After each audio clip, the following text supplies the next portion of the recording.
Olá, dando continuidade ao nosso estudo do MSP 430, vamos agora entrar no tema 13 que trata da porta SPI. Vamos então mudar aqui para o PowerPoint. Então esse é o tema 13.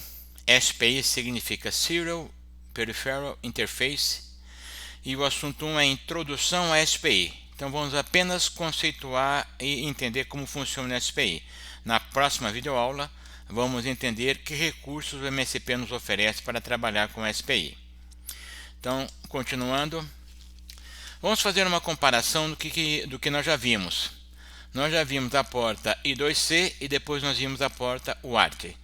São seriais. O SPI também é serial. Na verdade, temos aqui três portas seriais. O I2C é um serial síncrono, SPI também serial síncrono e o UART um serial assíncrono. Interessante olharmos o número de linhas. O UART e I2C pedem duas linhas. A SPI já pede no mínimo 4 e vai crescendo a cada periférico que é inserido. Velocidade máxima em bits por segundo. A UART chega em 2 MB, SPI 2 MB e I2C 400 kilobits por segundo. Na verdade já temos exemplos, né? Tem periféricos que trabalham com I2C em 3,4 megabits por segundo. Por outro lado, também já vi notícias de porta SPI chegando a 66 megabits por segundo. Nunca provei, não sei se funciona bem ou não.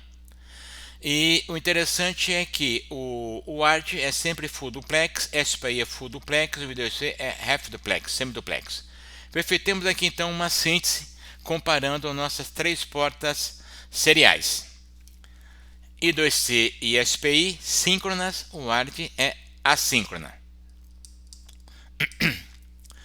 Bom, a SPI foi desenvolvida, o protocolo SPI foi desenvolvido pela Motorola na década de 80, faz bastante tempo, né? E o interessante é que ele virou um padrão consuetudinário. O que é isso? Na verdade, não existe regra fixa, não existe uma entidade central que estabelece normas ou parâmetros. A Motorola começou a usar na década de 80, não estava protegido por direitos, etc., direitos autorais. Então outras fábricas de semicondutores começaram a usar também algo muito parecido, semelhante que a Motorola usava, e assim muita gente usa, porém não tem um padrão 100% definido. Por isso é interessante para cada periférico SPI nós darmos uma olhadinha e ver o que o fabricante entendeu como SPI. Na verdade, a gente dá essa recomendação, porém, a minha experiência é que todo periférico SPI que eu peguei para trabalhar, liguei e, à exceção de uns detalhezinhos de fase e polaridade de relógio, funcionou de primeira, sem problema algum, sem traumas. Fase e polaridade nós vamos olhar daqui a pouquinho. É um dos principais assuntos da nossa videoaula. Então, não se assustem com essa história de não ter uma entidade central para regular. Cada um faz como quer ou, se quiser, pode até mudar. Então os interessados seguem mais ou menos o que foi proposto pela Motorola e o treco funciona. Isso é interessante, né? Bom, como é que é o SPI? Basicamente nós temos mestre, estão vendo o mestre aqui, e escravos. Estão vendo as linhas verdes, né? MOSE, MISO e clock. SCK é clock. MOSE significa saída do mestre, entrada no escravo. Então sai do mestre, entra no escravo.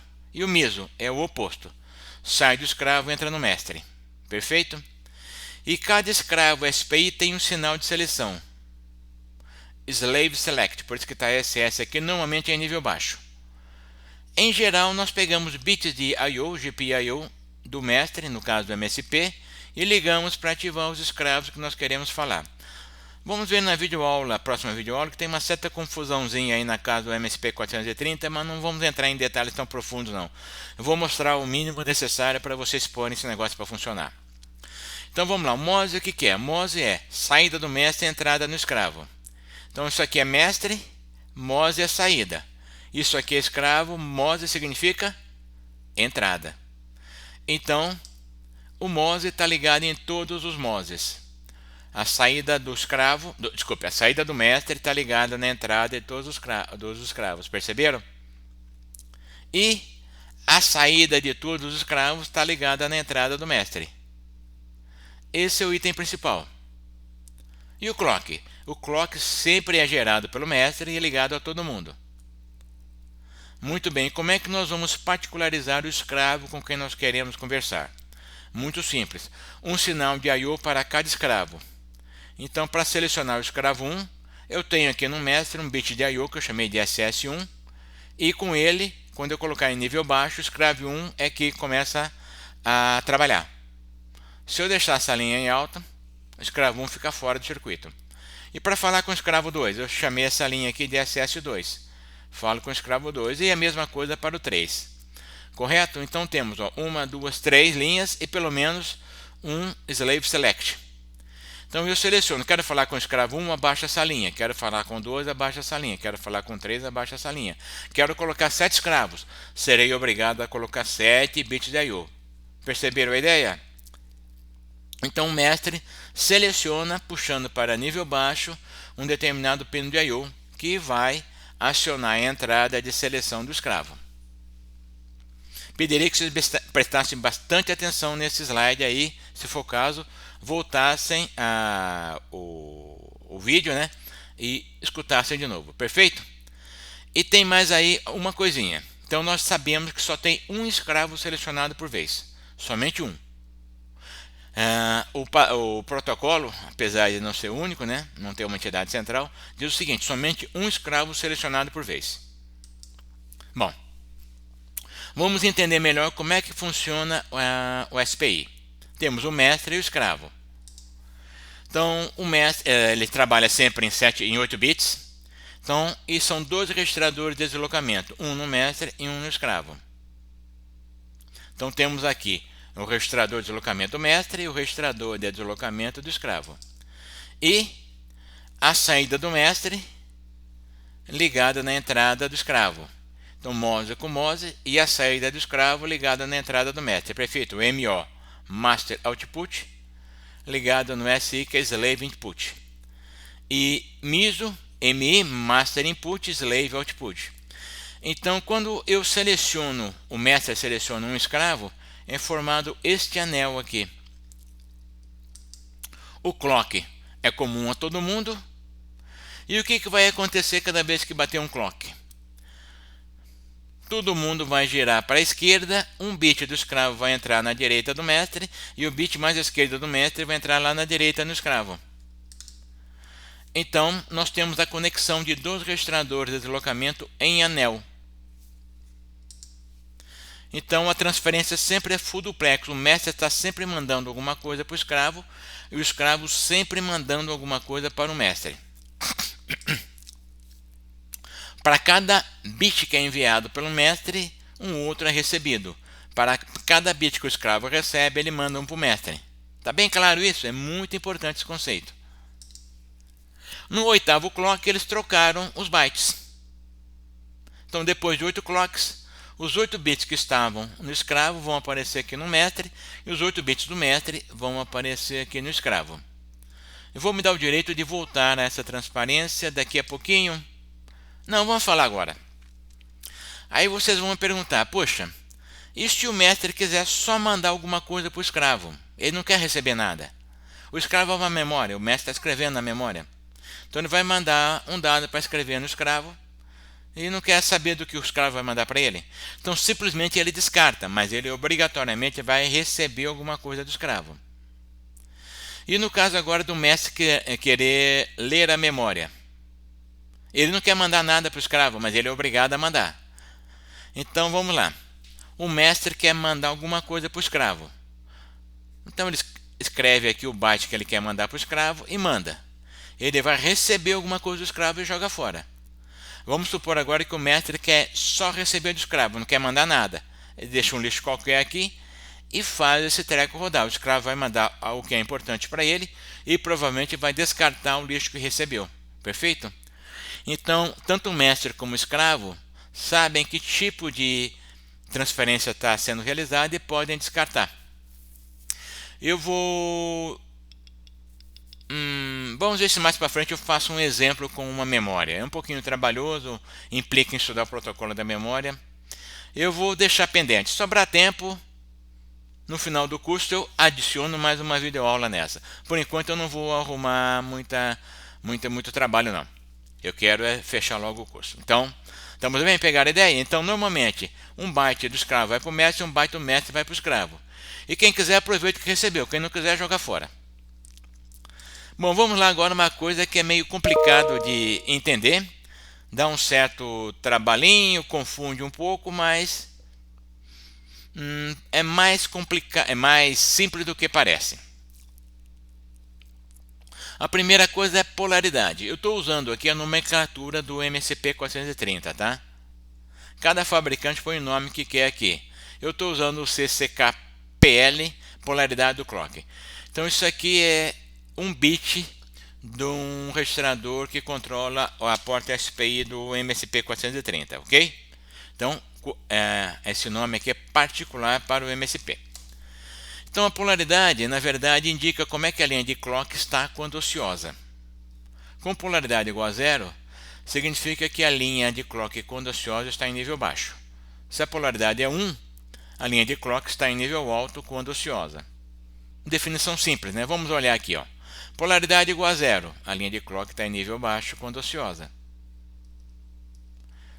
Reparem que ela deixa de estar ociosa no momento que a seleção do escravo acontece. E polaridade igual a 1, quando ociosa ela está em nível alto. Reparem que abaixou o SS, ela deixou de estar ociosa. Então, no momento que começou a brincadeira, ela estava em nível alto aqui, ou quando começou a brincadeira, ela estava em nível baixo aqui. Reparem que ao final ela volta para nível baixo ou para nível alto como estava. Perfeito, essa é a polaridade. Então, se ela estava em 0 ou estava em 1 quando a linha de seleção desceu. E agora a fase. Esse CCKPH, clock phase, né? Também é um bit lá do MSP, então particular para o MSP. Ele indica, a fase então indica um instante em que a linha é amostrada. A definição toma como referência o primeiro flanco ou o segundo flanco do relógio do SCK. Se a fase é 1, a referência da amostragem é o primeiro flanco do relógio SCK. Se a fase é 0, a referência é o segundo flanco do relógio SCK. E aí nós terminamos de falar polaridade e fase. Deu para entender? Confuso, né? Vamos dar uma olhadinha em polaridade e fase. Aqui eu vou dar exemplo sempre com polaridade igual a 0. Fase igual a 1 quer dizer que eu vou usar o primeiro flanco da linha de clock. Então, esses são os instantes de amostragem. Se a fase é 0, eu vou usar o segundo flanco. Perceberam a diferença? Olha aqui, ó, primeiro flanco, segundo flanco. Então, há que olhar no manual do fabricante do chip SPI que vocês vão usar, como é que ele interpreta a polaridade e fase. Nada impede dele chamar a polaridade da forma inversa que o MSP faz, ou a fase. Então é interessante entender direitinho e prestar atenção. No desespero a gente faz 4 ensaios, o que funcionar a gente usa, tá? Já teve a oportunidade de ser tão enrolado no manual de um chinês que eu aloprei, vamos lá. Testei as 4 combinações, achei uma que funcionava e fiquei por lá. Por sorte não foi a quarta não, foi a segunda. Aqui eu tenho um resumo. Então polaridade e fase 00, 01, 0 e 1. Não adianta eu comentar ali essa tabela para vocês porque vai confundir muito. De acordo com o padrão mais ou menos do SPI, clock 0 e fase 0 é o modo 0, clock 0 e fase 1, reparem, dá 1 binário aqui, né? Então é 1, o 2 e o 3, né? Então os modos 0, 1, 2 e 3. Os manuais dizem modo. Modo SPI 0, modo SPI 1, 2 e 3. Ao falar modo a gente entende polaridade e fase. Então aqui está o flanco 1 e o flanco 2, por exemplo. Polaridade 0, fase 0. Quer dizer, no flanco 1, na subida, eu posso alterar o bit que eu vou transmitir. Eu sendo o mestre, e o escravo também pode alterar. No flanco 2, é quando a gente amostra. Novamente, flanco 1 altera, flanco 2 amostra, assim vai. Bom, essa é a figura confusa que tem no manual do MSP 430. Depois de ralar uma meia hora, dá para entender direitinho o que a figura quer indicar. Eles sintetizaram as 4 polaridades e fases, né? Então elas aqui, ó. E andaram com o relógio. Aqui estão os instantes em que o dado é amostrado e em que momento Desculpa, os dados são deslocados para fora, em que momento eles são amostrados. Bom, eu preferi quebrar em 4 figurinhas, acho que isso aqui é mais elucidativo. Tentei me basear pelos desenhos que estão aqui, é um pouquinho trabalhoso. Mas vamos lá, polaridade 0 e fase 0. Polaridade 0 quer dizer que no momento que a linha de seleção desceu, o clock estava em nível baixo. Fase 0 quer dizer que eu vou usar o segundo flanco. Então esses são os instantes de amostragem. E eu altero o bit nos instantes 1, 2 eu amostro, 1 eu altero, 2 eu amostro. Então bit 7, 6, 5. Esqueci de comentar, reparem que é do bit mais significativo para o menos significativo. E em modo 1, polaridade 0, fase 1. Então reparem, ó, eu amostro no flanco de subida e altero no flanco de descida. Então eu tenho que começar já com os primeiros bits arrumadinhos, porque logo que o clock subir, vai ter uma amostragem. Então reparem, a seleção desceu, né? O clock estava em nível baixo, então essa é a polaridade 0 e as fases, né? Então deixo já preparado, amostro aqui, amostro aqui, altero aqui. Tem que ter o cuidado de previamente deixar preparado a saída do mestre e o escravo deixar a sua saída também habilitada. Vamos agora mudar a polaridade. Polaridade 1, fase 0. Polaridade 1 significa que quando a linha SS desce, o relógio estava em nível alto. Fase 0 quer dizer que eu vou usar o segundo flanco. Então arrumo no flanco 1, leio no flanco 2. Arrumo no flanco 1, leio no flanco 2. Os instantes de amostragem. E polaridade 1 e fase 1, leio no flanco descida e altero no flanco de subida. Assim vai. Reparem que o primeiro flanco já tem leitura implicada, então eu sou obrigado a já deixar preparadinho a saída do mestre. Então há que se olhar o manual do fabricante, do chip que vocês vão usar, do periférico que vocês vão usar e tentar entender que modo ele está trabalhando. Eu acho que essas figuras vão ajudar bastante vocês. E com isso então nós chegamos ao fim dessa primeira videoaula que trata de SPI. Ok? Agradeço então a atenção de vocês.